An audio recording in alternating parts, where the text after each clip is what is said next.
What animals are tested for drug residues? The USDA Food Safety and Inspection Service, or FSIS, collects and analyzes samples at the time of slaughter for the presence of unacceptable residue concentrations of animal drugs that might contaminate meat and other tissues.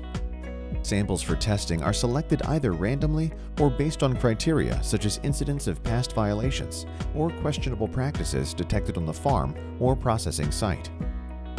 Animals that display lameness, injection site lesions, or signs of illness are targeted for testing. When residues are detected, the FSIS notifies the FDA, as the FDA is authorized to take legal action against violators. Any animal that tests positive for a violative residue does not enter into the food supply chain. What are the consequences of a positive drug residue test? First-time violators will receive a notification letter. Repeat offenders are individuals that repeatedly present adulterated animals for slaughter within a 12-month period. Adulterated means impure or poorer in quality due to the addition of another substance. If a residue violation occurs after the warning letter, then injunction will be considered. If the evidence shows blatant misuse, use of unapproved or banned drugs, issuing false guarantees, or multiple misdemeanor counts, the result will be prosecution. Where can I go to learn more about drug residues? As a producer, your veterinarian is the only person with the authority to prescribe drugs in an extra-label manner and recommend corresponding appropriate withdrawal times.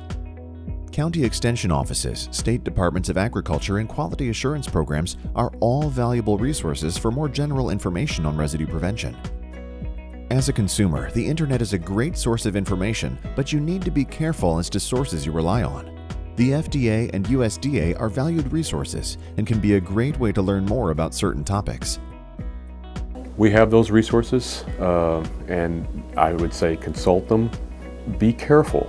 The requirements for the use of all these drugs, how much, how it's delivered, how long it can be delivered, what the withdrawal time is, change a lot.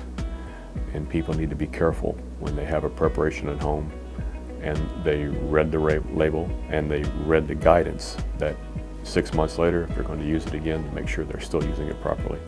Things do change, and those guidelines are out there, and I encourage everybody to use them. And I always get an updated copy myself before I do anything, just to be sure I'm doing it right.